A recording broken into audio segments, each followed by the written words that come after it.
Hello, everyone. The person you're about to enter into relationship with, or the person you're already connected to who's about to become official partner, represents end of your romantic searching.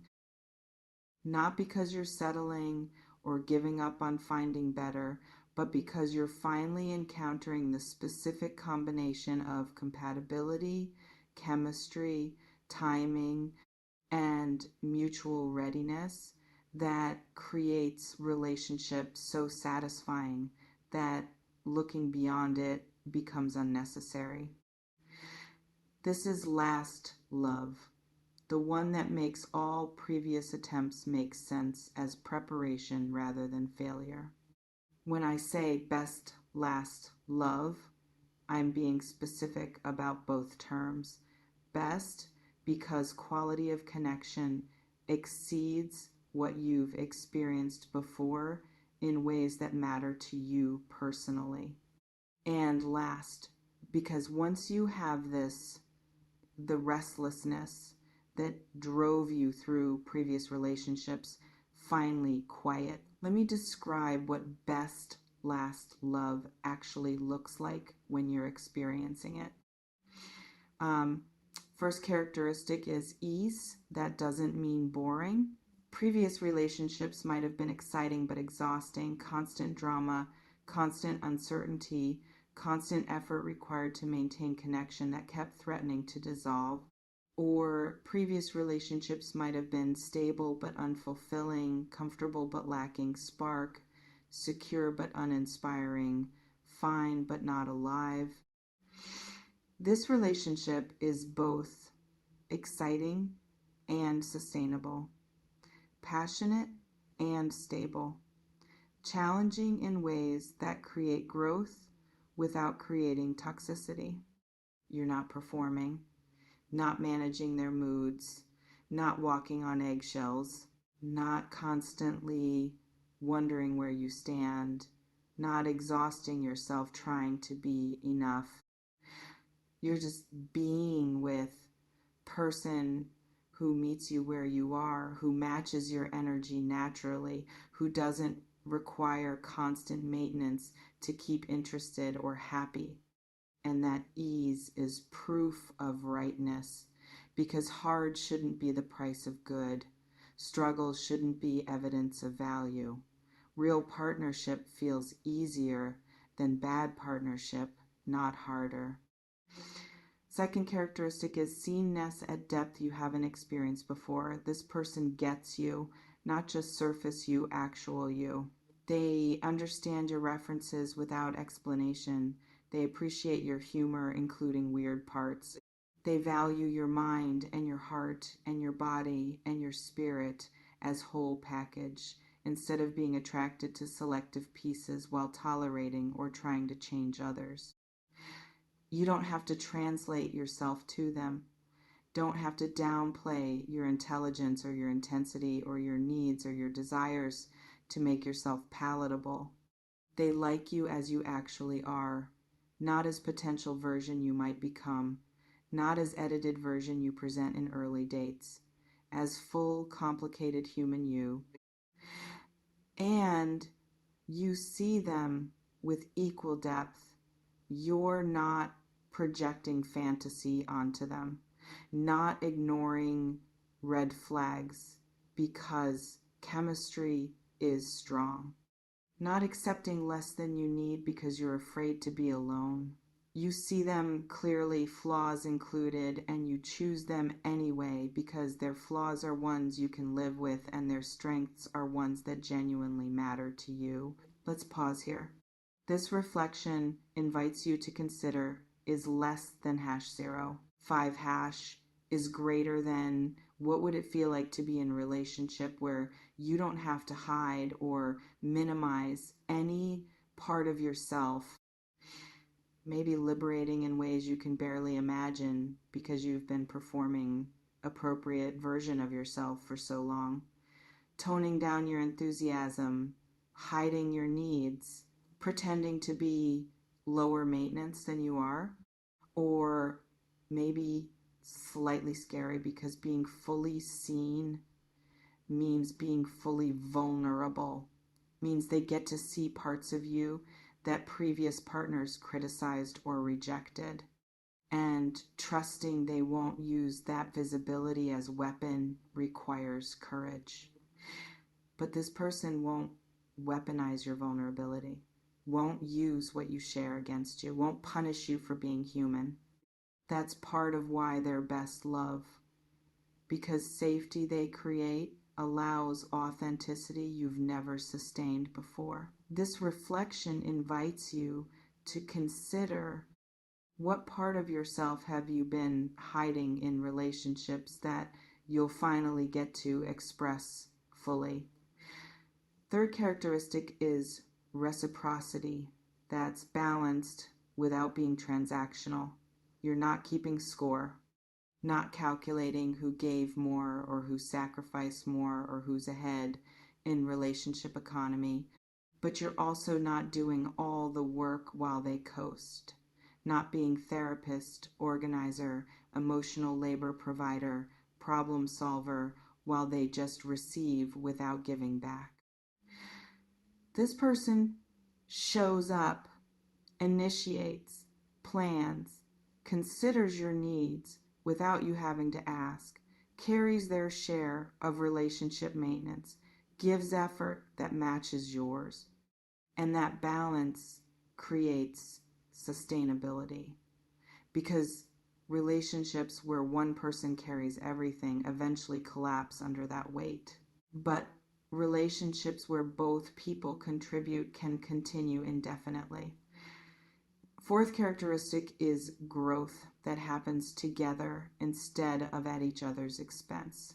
Previous relationships might have required you to shrink to make partner comfortable, to limit your success so they didn't feel threatened, to suppress your ambitions so they felt adequate, or previous relationships might have stayed stagnant because neither person challenged the other, comfortable but not evolving, safe but not alive.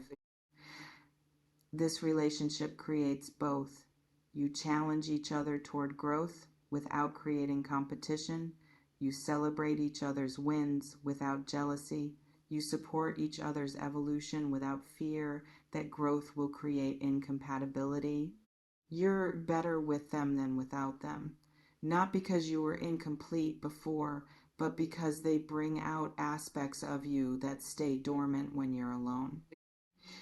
Fifth characteristic is chosenness that's consistent. They don't just choose you initially and then take you for granted once relationship is established. They keep choosing you actively, repeatedly, through behavior that demonstrates your priority, not afterthought. And you keep choosing them equally, not out of obligation or inertia or fear of being alone, out of genuine appreciation for who they are and what you build together. This reflection invites you to consider, what would daily life look like in relationship where you felt consistently chosen instead of occasionally tolerated? They'll be your best last love implies this is coming from trajectory of previous relationships that weren't best and weren't last. You've dated before, loved before, maybe even committed before. But those relationships ended, and endings taught you things about what you need, what you won't tolerate, what matters versus what you thought mattered but actually doesn't. Every previous relationship was data collection. Every heartbreak was refinement. Every disappointment was clarity about what you're actually seeking versus what you were accepting because you didn't know better yet. And all of that collected wisdom positions you to recognize best last love when they appear, to not dismiss them because they don't match fantasy you constructed at age 16, to not self-sabotage because you're finally getting what you wanted and old patterns tell you good things don't last. Previous versions of you might have missed this person, might have overlooked them because you were chasing wrong things, might have sabotaged connection because you weren't healed enough to hold it. But current version of you is ready, has done enough work, has enough self-knowledge, has clear enough standards. That readiness is why this is happening now instead of 5 years ago or 5 years from now. Timing is function of both people being ready simultaneously, which is rarer than people think. This reflection invites you to consider, how have your previous relationships prepared you to recognize and receive best last love? Let me address what will be in relationship means in terms of timing, because certainty about future requires clarification. For some of you, this person is already in your life, but relationship hasn't formed yet. You know them as friend, colleague, acquaintance. You've noticed attraction or connection but haven't acted on it, or they haven't acted on it. That will shift soon, within weeks or a couple months at most. Circumstances will change that create opening. Courage will build that allows one of you to make move. Timing will align that makes relationship actually viable when it wasn't before. For others, this person is about to enter your life. You haven't met yet, but meeting is imminent through mutual friends, through work context, through apps, through random encounter that won't feel random. And when you meet, you'll know relatively quickly. Not necessarily love at first sight, but recognition that this person is different. That connection has quality previous connections lacked. That pursuing this feels like following pull towards something significant rather than just enjoying chemistry. For a few of you, you're already in relationship with this person, but you don't fully recognize yet that they're best last love because you're still in early phases, or because you're protecting yourself from believing it's real. That recognition is coming through experiences you'll have together, through ways they'll show up that previous partners didn't, through realizing you're building something sustainable instead of just enjoying something temporary. Either way, haven't met yet, have met but aren't together yet, are together but don't know their IT yet. The certainty is that this person is your person and relationship will form and last. This reflection invites you to consider, is less than #0, 5# is greater than. Which category do you think you're in? Haven't met, have met but not together, or already together but don't recognize it yet? What you might need to release to allow best last love to arrive or to deepen if they're already present. Release attachment to specific timeline. You might want them now, might be impatient with pace of development, might want to skip ahead to committed phase without doing building work that creates foundation for commitment to rest on. But rushing damages. Pushing creates pressure that collapses connection.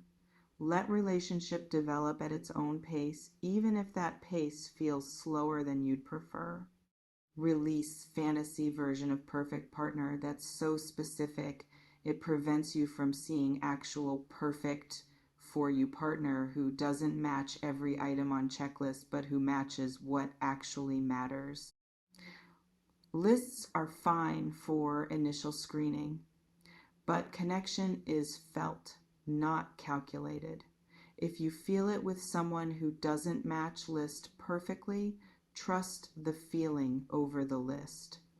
Release fear that this will end like previous relationships ended. Yes, you've been hurt before. Yes, you've believed someone was IT before and been wrong. but projecting past disappointments onto present possibility is self-sabotage. This person is not your ex. This relationship is not your previous relationship. Give it a chance to be different instead of assuming it'll repeat familiar patterns. Release need to protect yourself through maintaining emotional distance.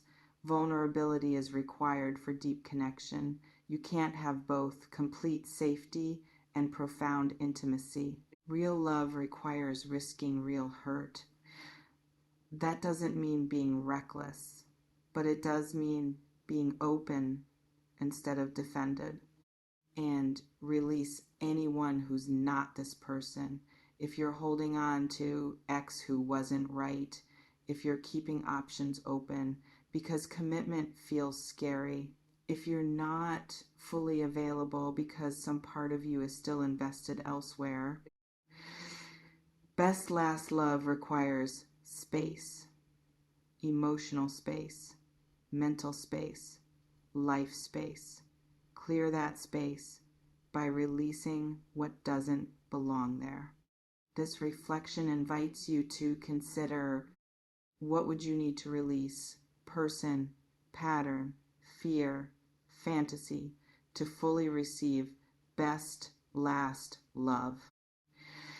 What happens after you're in established relationship with best last love is that your life changes around the stability that relationship provides. When partnership is solid, when you're not constantly anxious about relationship status, when you trust connection that creates foundation that allows everything else to flourish. Career often improves because you're not emotionally depleted by bad relationship. Health improves because stable love reduces stress.